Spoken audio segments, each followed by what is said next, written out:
Hello and welcome to the Sound of Manchester with me, Kushagra, and our two regulars here with Pratmesh and Anurag. A very warm welcome to you guys. This is a strange week for Manchester United. It's been a positive week, which being United fans, generally don't get to have that many positive weeks. Yeah, United have won three matches on the bounce.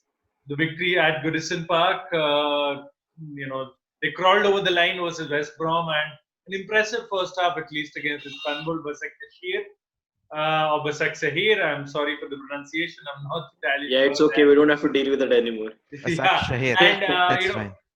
before we dwell more on this, I think there is no better place to start than the performance against Istanbul. And Anurag, how happy were you to watch that? At least first half, I would say. I think that was some of the best football United played, at least this season or in recent memory. At least I think the Leipzig second half probably compares to this. But this is quite something amazing to start the match. Indeed, I think, see, what really ignites a fan is incredible amount of work rate. I think nothing beats that, and that is what we saw in the first half. And I think one of the catalysts behind that increment in work rate I felt was Edinson Cavani, and it's sort of a person who is who was termed a senior citizen in the side. He is making such incredible runs. He's chasing every ball. He's like literally running for the hills every single time. And there definitely will be youngsters who are 23, 24, 25. There are so many in the side. They'll be looking at him and they're like, oh my god, he's doing it. Why shouldn't I? And you could see it was rubbing off on every person in the field. And I think he was, I know he didn't get a goal or an assist, but I think he was one of my players of the match because he made those crucial runs. He was meeting those Tellis headers, which was one of the dreams that we wanted to see. And that is how in a way that's how we got the first two goals. Cavani almost got the second header Yeah. before the goalkeeper blooper, and the first he went very close. I think he got a touch as well. So I think Cavani for me was the change that this side needed in terms of its work rate, in terms of its morale. And again, in the second half, when the substitutions came in, we could notice there was some sort of uh, again, I think it's down to our slow centre backs. I think Wiska and Dembaba really gave us a run for their money. Uh, it's it was difficult for our centre backs to cope with them, and it is in a way sad that a side like Basak Shahir should come in to the Old Trafford and actually give us such a good fight. With due respect to the side. So, but again, another small shout out to Mason Greenwood. I think after all the things that he's gone through in the last few days, he came in. I think that was a very good cameo. There were a couple of very blazing runs. I know there was one where he took Same with a Dan James, I would touch on say. on his left. Yeah, even Dan James, I think that was a very positive. He scored that amazing goal for Wales in the Yeah, international and break, and just before he scored his goal this that night as well, he had that very good run in yeah, within the box, and when he tried to lay it off to Mason Greenwood, just fell short on the left foot. Yeah, yeah. I think that is great. I know we've all had problems with Dan James not being smart enough on the football pitch, just being just making runs with his pace and doing absolutely nothing. And there, we saw a little different. If he gains confidence and if he starts playing well, we saw it in the last season. He can play some good balls. He has a little bit of smartness. Maybe that's not coming out because of his lack of confidence. Maybe. But if he can get that sorted, I think we could see the bench strength improving, which is very needed, very much needed. I know we keep talking about the bench strength and we say it's there now with when we switched to a diamond there was enough bench and all. I don't think we still have a bench strength, proper bench strength. But if these people can keep their confidence high up, I think that's really magnificent for the side. Yeah, I think it'll be vital, Pratmesh, because yeah, we've seen Manchester United struggle in that sense, especially in the wider areas at the front of the attack. I know Anurag mentioned Edinson And Cavani. I did not mention the man of the moment because I wanted to leave enough time for both of you. Yeah, I think we'll have to do a separate series on Bruno Fernandes and his incredible impact on yeah, Manchester United. But just leaving Bruno aside for a minute here, Pratmesh, when you talk of the United attack, I think we've been very, very reliant on the likes of Rashford and Martial for our goals. At least last season that was the case. Yeah. This season, and of course, Greenwood with 17 goals, that's not a minor contribution by any means. We've seen this season that, again, we've seen an over reliance on Bruno Fernandes for the goals. I know Marcus Rashford has 8 in the season, which I was quite pleasantly surprised with when the commentator said that was his 8th strike of the season. Yeah. Because I feel like those strikes have just crept up on us. I did not realize he's already scored 8 goals. Yeah, exactly. But if you move beyond these two guys, we do have an issue in terms of the goal scorers there, isn't it, Pratmesh? The likes of Martial, Greenwood, I know James scored 1 right now, and even Cavani for that matter, he will take time to settle in. Plus, Solskjaer must be expecting goals from the likes of Van de Beek, maybe McTominay, Fred to chip in with a 1 and 2 here and there. And so, does this worry you, the lack of spread of goals in the squad? Because everything happens through Bruno right now. Yeah, I think what worries me, not just with open play, it also worries me with set pieces. The amount of fouls that Maguire gives while attacking set pieces. Oh God, that There's is someone who is and so good in sometimes he the air. doesn't even jump. He doesn't even let the striker take just the pushes. header. I mean, they don't even get it. Yeah, yeah. I think for someone who's actually very good in the air, it's quite astonishing to understand how he gives away so many fouls. Coming to, I think we talked about goals that are coming from Bruno and Rashford, probably a little bit from Martial. Martial hasn't scored yet, but in the Premier League, so maybe there we want to see more goals. We want to see more goals from Cavani, who looked really a breath of fresh air. I felt, over the years, Cavani is the kind of striker who gives you that incredible work rate. And he's not the most, you could say, the most efficient of finishers, but I think Yeah, he keeps I on think making the those PSG runs. fans will tell you he is as much capable of scoring a stunning strike as he's capable of missing a 2-yard tackle. Yeah, exactly. But I think the good thing about Cavani is that he won't be afraid to go into that very same position in the very next second and try and hit another shot on goal. So he's that kind of a player who is never short of confidence. Coming to Dan James, I felt that experience and mentality.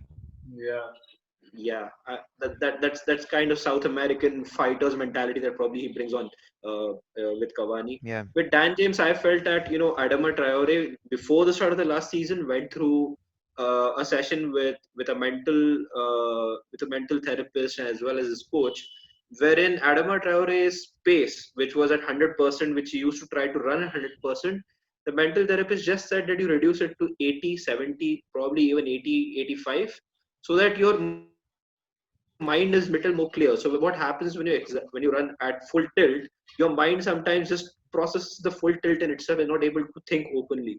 So when you reduce that max pace that you generate, especially when you're on the ball or when you're absolutely close towards the ball when you're making the run, and then you start thinking, then it allows you to make better decisions. And I think that is something that I feel Dan James is a lot to pick up on. I think that's something that he might need, that little bit of guidance in that sense, because I felt, when Dan James makes those sprinting runs, sometimes he just lacks any vision and he just runs the ball out of play sometimes. So that's one thing that they could develop on him, that would actually increase a little bit of his goal contributions as well. With Greenwood, obviously 17 goals, so that's pretty impressive last season. And he's had a very mentally difficult start to this And one. yeah, let's just not underplay the counter. It was fantastic. It was by the book. That pass by Van de Beek. Just a special mention to Donny Van de Beek. For me, I know we all gave plaudits to Bruno Fernandes, and rightly so. He richly deserves it. When we talk about Southampton, I'm sure we'll dominate our discussion there. But Donny Van de Beek, we've been on this channel, on our sister channel TSD, we've been crying about Donny Van de Beek, we've been shouting from the rooftops to the lungs, with the lungs full of hot air there, by talking about how Donny Van de Beek isn't just a number 10, or he isn't just a Bruno replacement or a sub who's come on so that Bruno can get a rest from time to time.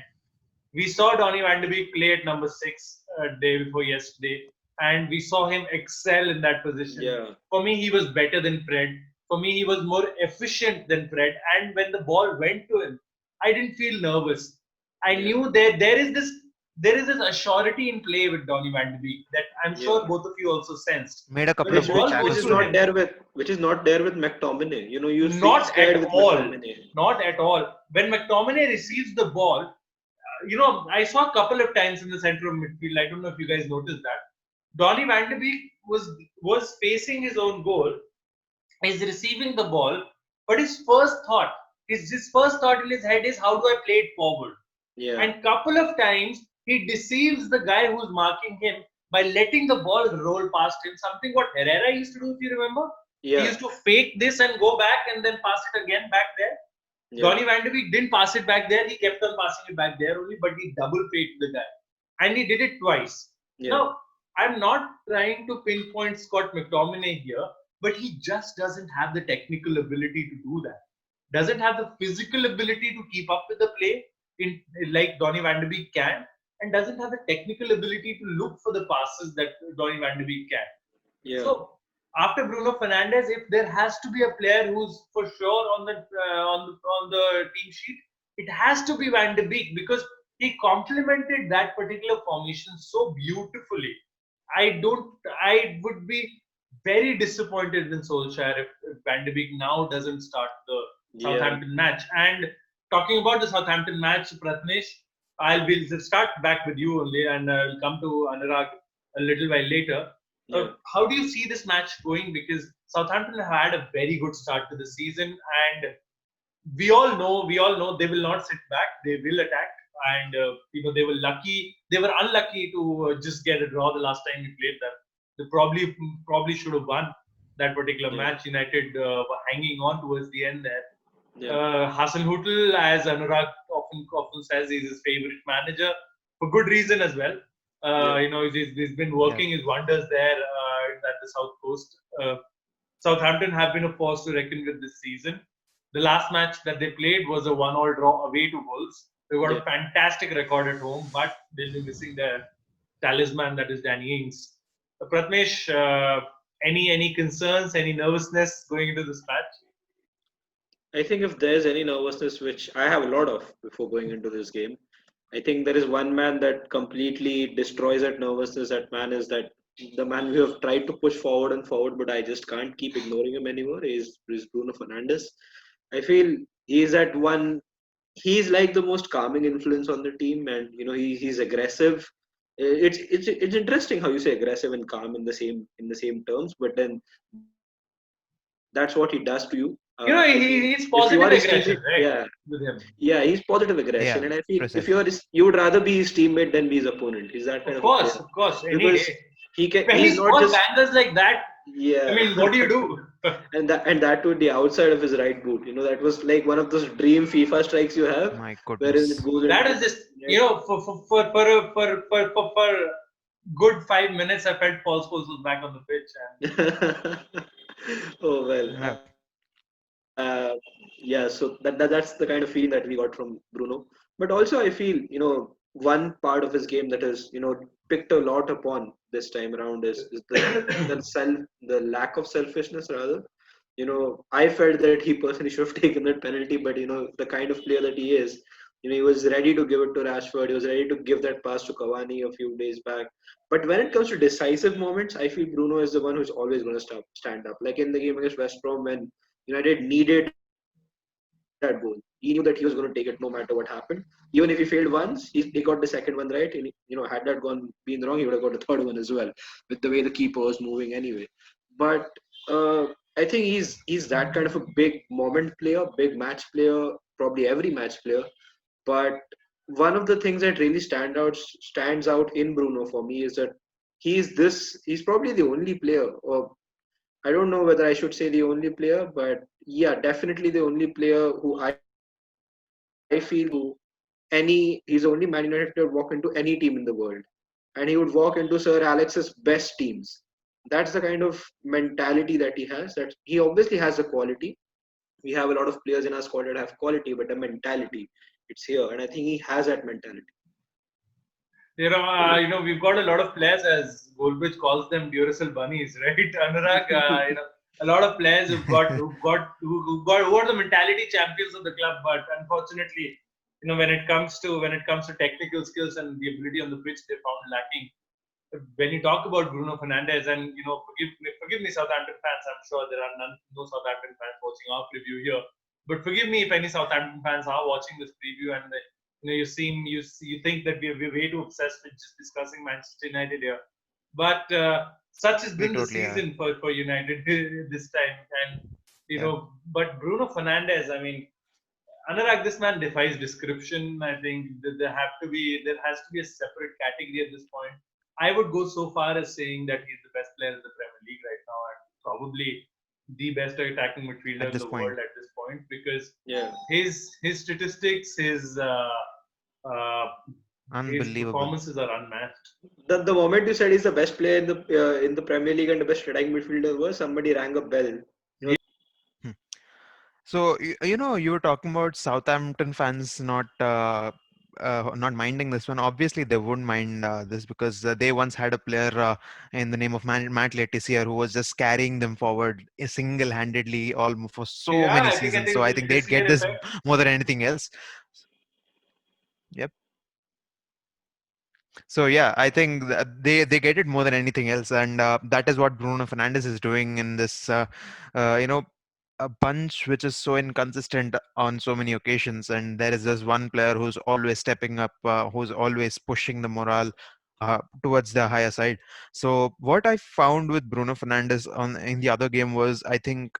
Uh, he's just getting a lot more confident with every passing game. Now you see, I know there is not much of a difference from what we saw the first game that we saw against Wolves. If you remember, he was just unlucky. I think when we think of it in hindsight, I think he was unlucky to not get a goal that day in that debut game. I know Yeah, all eyes were on Bruno Fernandes that day. It was Bruno's game that day. When was the last time you saw a debut with, and not even Paul Pogba got that much attention on Yeah. his debut, and that, I Bruno think got I that think much it is attention also the that day, and he desperation, did isn't so it, well. Anurag?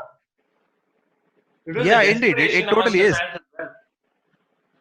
Yeah, I think just the transfer saga dragging for so long. This is that diamond that we've been wanting for so long, and that famous Jim Beglin was telling in the commentary a few weeks back, the diamond formation is not really working, and then the camera turns to Bruno, and who cares? There's a diamond there right in front of you, and that's our diamond, really. I think he can make any formation work. He can make a lot of things work, and that's what you need sometimes. It's not just tactics, it's not just formations, it's not just people around you being inconsistent, consistent. It can be anything. If you have one player who is ready to give his everything like that, it rubs off on everyone else. And that day, and on in that game against Basak Shahir, we had two players doing that, Cavani and Bruno at the top. Martial, again, a special mention on the left hand side. He was absolutely brutal. This was a Martial Yes, I've been waiting for so long to Yeah. watch. He was magnificent. Every time he was trying to cut in, I think the defenders was already shitting in his pants.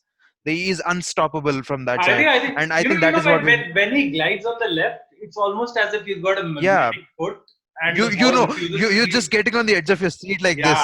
Yeah, you're just basically it's such taunting a the joy. defender. अरे डालना पैर तू डालना पैर.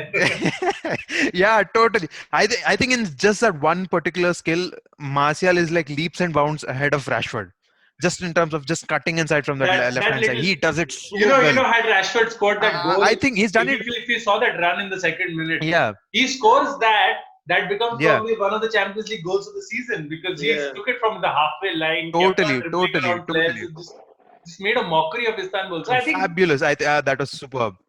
I Both of think them. Yeah, yeah, heat of we've the moment. discussed Yeah, we've discussed and venerated Manchester United a lot today, and we've been very uh, congratulatory in our tone.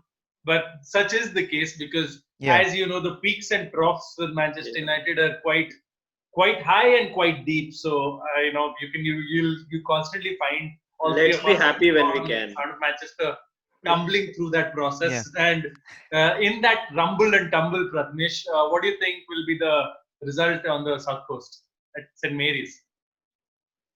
I feel we're going to score 3 goals. I'm not sure about our defending though, but 3 goals for me. A victory, hopefully, yes.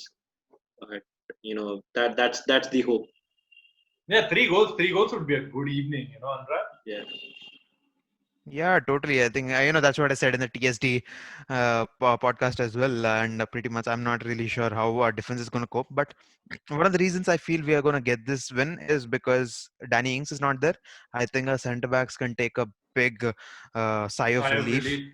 Yeah. Please, yeah, it's a big sigh of relief for all United fans as well, because that guy has been absolutely dangerous. What a remarkable story! And I think that's where we are going to be having the edge. All right. I predicted 2-0 on TSD, and I think I'm going to stick with that.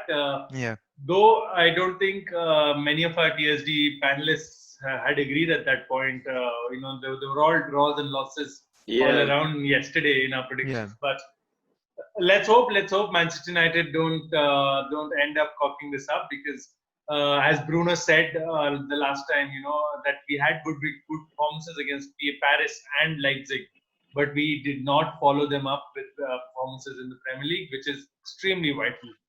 We don't have much of a leeway of dropping many more points in the league. Anyway, thank you so much for joining me here, totally. Pratnesh and Anurag. Thank you so much to all our viewers. Please do keep it locked to the Sound of Manchester for all things Manchester United.